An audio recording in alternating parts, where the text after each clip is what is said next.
أعوذ بالله من الشيطان الرجيم بسم الله الرحمن الرحيم. Bagaimana menjawab seorang Nasrani yang menghina Rasulullah SAW menikahi Aisyah saat masih kecil? Kasusnya di sosial media dibantah. Apa urusannya dengan Nabi SAW menikah dengan Aisyah? Apa urusannya dia mau mengurus Nabi kita? Gak ada urusannya itu, gitu kan? Gak ada urusan sama sekali. Apa urusannya mereka mau mencampuri Nabi kita, mau menikah 9 kah, mau menikah 2 kah, mau menikah 3 kah? Itu kan Nabi kita, terserah. Kalau dia masuk agama Islam dan dia tanya kenapa begitu, baru dijawab. Urus saja, suruh urus agamanya sendiri, gitu kan? Anda kalau mau jawab, jawab saja. Urus agama Anda sendiri, nggak usah urus agama kami. Lakum dinukum waliyadin, gitu kan? Begitu saja. Kalau tetap saja orang-orang ini buat kemungkaran, Anda tidak punya power, doakan agar Allah binasakan. Memang begitu. Nabi SAW kunut nazilah sebulan. Waktu beberapa sahabat Nabi hafid Quran diutus oleh Nabi SAW untuk menjadi guru ke satu suku Arab. Suku Arab ini datang ke Madinah mengatakan, wahai Rasulullah, syahadat. Ternyata mereka munafik, mereka pura-pura. Kirimlah bersama kami beberapa sahabat Anda yang hafal Quran agar bisa mengajarkan kami. Nabi SAW dengan polos kirimin. Di tengah jalan dibunuhin sahabat-sahabat Nabi itu. Mereka sepakat dengan itu. Nabi SAW tidak tahu posisi suku itu di mana. Datang tiba-tiba syahadat dengan husnudzon dikirim. Maka Nabi SAW kunut nazilah. Kunut nazilah dikerjakan 5 waktu sholat. Subuh, duhur, asar, maghrib, isya. Kunut terus. Minta agar Allah binasakan mereka. Sampai Allah turunkan adab, satu suku semuanya mati. Itu boleh saja. Gitu kan? Doakan agar Allah datangkan musibah kepada mereka. Itu hak kita. Gitu kan? Bagaimana kalau seandainya ada orang sekarang yang mencaci maki Nabi Isa? Kita saja umat Islam pasti bisa marah, karena itu Nabi kita juga. Rukun iman kita iman kepada para Nabi. Kalau ada yang mengatakan Isa bukan Nabi, Isa begini, orang Islam punya hak untuk marah, karena itu juga adalah Nabi Allah. Gitu kan? Kalau ada orang menghina Nabi Isa dan orang Nasrani nggak marah, itu aneh. Gitu kan? Mereka harus marah, wajib marah, karena Nabinya dihina. Kan gitu. Jadi kalau Nabi Muhammad SAW dihina, wajar kita marah. Bagaimana caranya orang tidak marah? Nabi kita, panutan kita, kita yakini dia utusan Allah. Nggak usah jadi pengikut nggak usah jadi pengikut Nabi Muhammad SAW kalau tidak bisa membela beliau. Gitu kan? Kehidupan dunia ini sebentar, saudaraku. Sebentar kehidupan dunia ini. Sampai kapan? Demi Allah, saudaraku. Kita ini membutuhkan sekarang, laki-laki di sini yang hadir, yang mendengarkan suara saya dan ini mengikuti ceramah kita. Kita membutuhkan sekarang orang-orang mukmin yang imannya iman baja, bukan iman kerupuk. Yang kita butuh ini sekarang ikhwas sekalian dan akhwat di belakang sana yang mendengarkan saya dan mendengarkan ceramah ini. Kita butuh iman-iman baja yang kalau malam bangun dari ranjang lawan syaitan untuk sholat tahajud, bukan tidur terus menerus. Kita membutuhkan iman baja ikhwas sekalian dan akhwat sekalian yang pada saat azan ke masjid, sholat, apapun tantangannya. Pada saat musibah datang bersabar mereka. Pada saat jihad dikumandangkan mereka berjihad di jalan Allah Subhanahu Wa Taala. Memang hidupnya untuk Allah Subhanahu Wa Taala. Kita butuh iman yang seperti ini. Ya memang baja apa yang Allah perintahkan, apapun tintangannya, halangannya kita lakukan, nggak peduli dengan dunia ini, apapun orang mau katakan.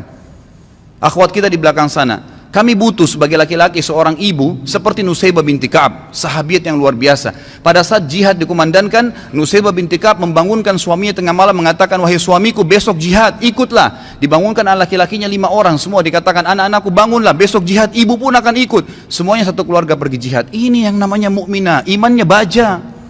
Bukan suaminya mau bangun sholat malam, sebentar mas, jangan bangun dulu. Malah kempes, dikempesin. Suaminya mau poligami, jangan, saya cemburu. Hukum Allah Subhanahu Wa Taala.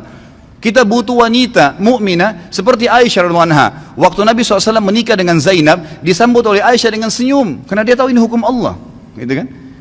Masalahnya imannya iman baja, bukan iman kerupuk yang diketuk langsung pecah. Nah ini yang membuat umat Islam lemah, karena iman kita kendor, kempes, tidak ada apa-apa. Sedikit godaan syaitan, dibising sedikit langsung kendor. Pakai jilbab besar, kemudian digoda sama temannya, sedikit saja, oh kamu alim ya, ditinggalkan jilbabnya. Subhanallah. Kita butuh orang-orang mukmin dan mukminah yang hadir di majelis ilmu dengan iman baja. Memang mau mempelajari hukum Allah SWT halal haram. Seperti ini Anda hadir ini iman baja namanya. Hadir di majelis ilmu sebagaimana orang-orang fasik. Mau berapa jam dari malam sampai subuh di diskotik, tidak rasa capek tuh. Kemarin ada ikhwah bilang sama saya, Ustadz antum nggak capek dari pagi sampai malam ceramah? Saya bilang, ya akhi, orang di diskotik dari malam habis isya pulang kantor, duduk nyanyi sampai kupingnya itu gendang kupingnya mungkin bisa pecah, musik dengan besar sampai subuh, minum khamr, mabuk, dia nggak rasa capek tuh, merasa oh saya tadi malam terhibur. Kenapa kita sebagai orang yang beriman tidak mengatakan saya terhibur dengan majelis ilmu, saya terhibur dengan bertemu dengan para ulama, dengan sholat malam, dengan membela agama Allah Subhanahu Wa Taala? Ini yang dibutuhkan, gitu kan? Kita butuh seorang muslimah, saudari kita yang seperti Rumaisa radhiyallahu anha, yang pada saat suaminya sedih, dia menghiburnya, anaknya mati. Suaminya sangat sayang dengan anak laki-lakinya. Pada saat meninggal dunia, kata Rumaisa radhiyallahu anha, jangan ada yang sampaikan kepada suami saya bahwasanya anak ini sudah mati, karena suami saya sangat sayang dengan dia. Waktu suaminya pamit pergi ke masjid, sholat maghrib isya, pulang habis isya, Rumaisa berdandan, pakai minyak wangi, masak masakan yang enak sekali, lalu dilayani suaminya. Begitu pulang, suaminya diajak makan, digodain, dirayu sampai berhubungan badan. Setelah puas suaminya kenyang, biologisnya selesai. Perhatikan wanita mukminah yang faham di mana dia letakkan godaannya, imannya membawa dia bagaimana untuk bisa menghilangkan kesusahan suaminya, bukan jadi beban bagi suaminya. Dia mengatakan, wahai suamiku, dengan santun nih, anaknya mati, dia juga sedih sebenarnya, tapi bagaimana dia menghibur suaminya, dan dia tahu ketaatan pada suaminya, ketaatan kepada Allah Azza wa Jalla. Apa yang dia bilang? Wahai suamiku, bagaimana pendapat anda kalau seandainya tetangga pernah pinjamin sesuatu, lalu saja tetangga memintanya, pemiliknya minta benda itu, apakah kita akan mengembalikan? Kata suaminya, tentu saja, itu hak orang. Kata Rumaisa dengan tenang, dengan sangat luar biasa kasih sayang sama suaminya, dia mengatakan, wahai suamiku, kalau begitu berharaplah pahala dari Allah, karena ya, Allah SWT yang menitipkan anak kita telah mengambilnya. Suaminya langsung marah, mengatakan, kenapa kau tidak cerita dengan saya, wahai Rumaisa? Kau membiarkan saya memakan makanan, menikmatin tubuhmu, lalu kemudian kau memberitahukan setelah itu bahwasanya anak kita mati, gitu kan? Dengan sangat tenang. Lalu kata Rumaisa, itulah yang saya ingin lakukan untuk menghiburmu. Lalu kata suaminya, saya akan laporkan kepada Nabi SAW. Suaminya pergi ke Nabi SAW malam itu, berkata, ya Rasulullah, begini yang terjadi. Nabi SAW senyum, ya, lalu berkata, apakah kalian berhubungan malam itu? Kata keduanya, iya ya Rasulullah. Kata Nabi SAW, semoga Allah berkahi, betul hamil dari gara hubungan malam itu, dan tahun depannya lahir seorang anak mujahid dari kalangan sahabat yang hanya besar mati syahid di jalan Allah Subhanahu Wa Taala. Ini yang kita butuhkan, orang-orang yang punya iman, ikhwah sekalian. Sampai kapan kita mau berlalai-lalai, gitu kan? Sampai kapan kita mau berlemah-lemah? Malu dengan pakai busana muslim, subhanallah, gitu kan? Malu dengan simbol Islam, subhanallah. Enggak usah jadi muslim sekalian. Saya berapa kali nasihati ikhwah dan akhwat saya, kalau ada yang bertanya, Ustaz, ada satu tetangga saya, ada saudara saya murtad, bagaimana saran anda? Saya bilang, tinggalin dia. Islam gak butuh dengan orang murtad, biarin dia murtad, masuk neraka sendiri. Kenapa kita harus bingung dengan satu orang murtad dan kita tinggalkan orang-orang tetangga kita muslim yang butuh bantuan makan, yang kalau diajak ke masjid mau sholat, itu yang kita dakwahin. Orang yang tidak mau iman tinggalin aja, gak usah diikutin, gitu kan? Ngapain kita berjalan di belakangnya merayu dia untuk supaya dia kembali ke dalam Islam? Gak usah. Doain mungkin, mendakwahin boleh, tapi gak usah kita sedih, ya kan gitu. Jadi kita harus menetapkan semua pada tempatnya masing-masing. Kita butuh figur Abu Bakar yang semua tegak dengan keyakinannya, figur Umar yang memang syaitan lari dari dia. Tahu kenapa ikhwas sekalian syaitan lari dari Umar?